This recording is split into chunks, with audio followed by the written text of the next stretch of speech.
Trafigura Group and Zimbabwe's government have discussed a deal that would give the commodities trader control over output from some of the nation's biggest mines as repayment for debts, documents seen by Bloomberg show.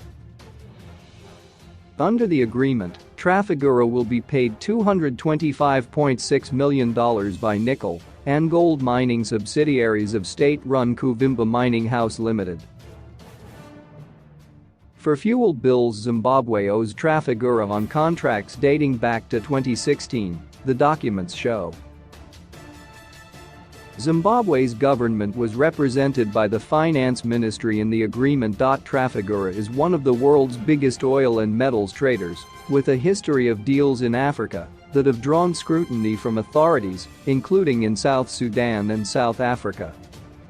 Zimbabwe, which has racked up more than $10 billion in external debt that it's struggling to service, has been heavily dependent on Trafigura for fuel supplies. Bloomberg has previously reported on Kuvimba's apparent links to Kutaquish Tagware, a Zimbabwean tycoon who's been sanctioned by the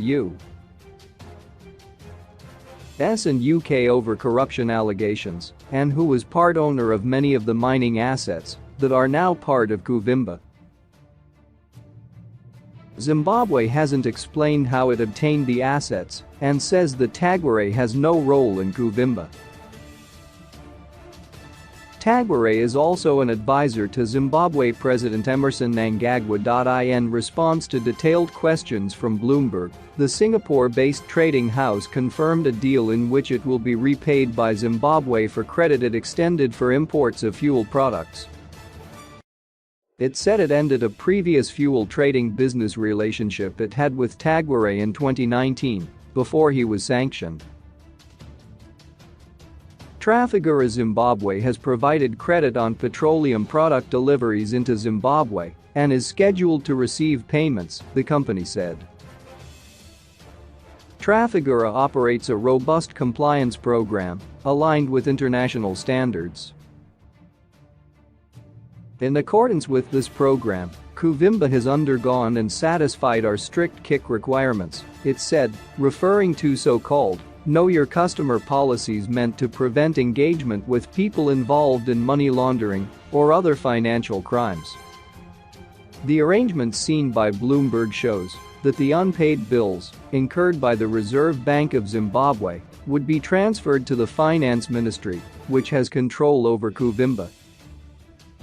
It's unclear when the agreement was put into effect, but a person familiar with the situation said a deal has been reached matching the terms of the documents seen by Bloomberg.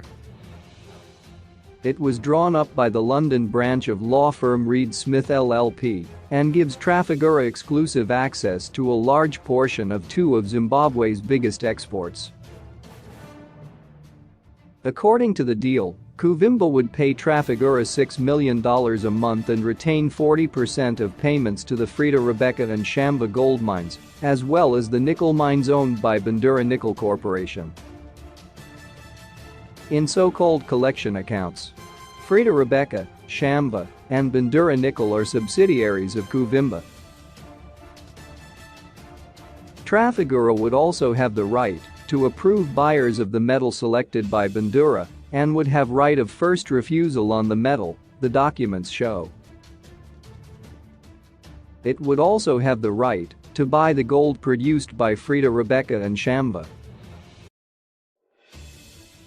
Trafigura didn't respond to queries about those arrangements. The payments won't be subject to tax, and the transaction documents won't need to be lodged with any authority in Zimbabwe, the agreement says. Reed Smith didn't respond to requests for comment. Private shareholders. Finance ministry officials in Zimbabwe and central bank governor John Mangudu acknowledged requests for comment on the arrangement but didn't respond to questions.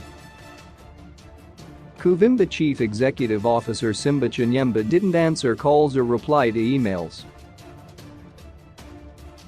Kuvimba's assets were previously listed as being owned by Sodic International Limited, in which Tagware had a stake. Trafigura didn't respond to text messages and emails and didn't answer his mobile phone when contacted by Bloomberg. The government hasn't disclosed how it came to own 65% of Kuvimba or who holds the 35% private stake.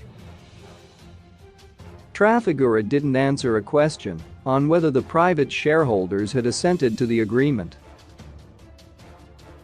The agreement includes clauses prohibiting any of the parties involved in the agreement from entering into any transactions with any person which is a sanctioned person.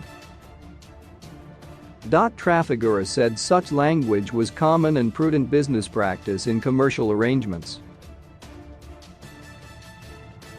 The Kuvimba subsidiaries involved in the deal are also not allowed to change their shareholding.